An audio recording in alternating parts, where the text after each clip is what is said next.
கட்சி ஆரம்பிச்சு கிட்டத்தட்ட ஒரு 3 வருஷத்துக்கு மேல ஆச்சு. இன்னமும் ஒரு கூச்சல் சத்தம் அடங்கின மாதிரியே எனக்கு தெரியல.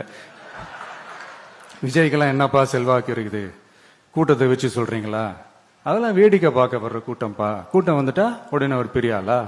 கூட்டம் ஓட்டா மாறிடுமா, ஓட்டு சீட்டா மாறிடுமா, அதெல்லாம் எப்படி மாறும்? அதெல்லாம் மாறாது. இப்படி வன்மத்துல கேள்வி கேட்கிறவங்களுக்கு நான் ஒன்னே ஒன்னு சொல்றேன்.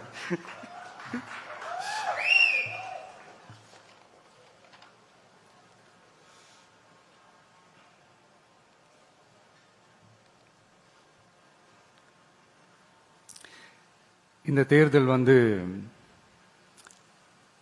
எல்லாரும் சொல்ற மாதிரி தேர்தல்லாம் கிடையாது. இது இருமுனை போட்டி மட்டும்தான். மக்கள் கூட்டணியான நமக்கும் ஸ்டாலின் சார் கூட்டணிக்கும் மட்டும்தான் இந்த தேர்தல்.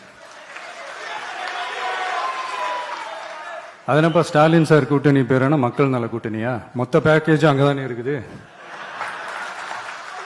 ரிசல்ட் என்ன தெரிஞ்சதுனால என்னமோ அவர் அந்த பழைய மக்கள் நல கூட்டணியாவே மாத்திக்கிட்டாரோ என்னமோ எனக்கு தெரியல. உடஞ்ச கிளாஸ ஒட்ட வச்ச மாதிரி, கிழிஞ்ச துணியை தச்ச வச்ச மாதிரி, இது ஒரு ஒட்டு போட்ட ஒரு கூட்டணி, அவ்வளவுதான். அதனால நீங்க ஆல்ரெடி டிசைட் பண்ணி வச்சிருக்கிற மாதிரி உங்களுடைய ஓட்டை சிந்தாம செதறாம நம்மளுடைய டிவிகே வேட்பாளர்களுக்கும் நம்மளுடைய டிவிகே விசில் சின்னத்துக்கும் தயவு செஞ்சு ஓட்டு போட்டு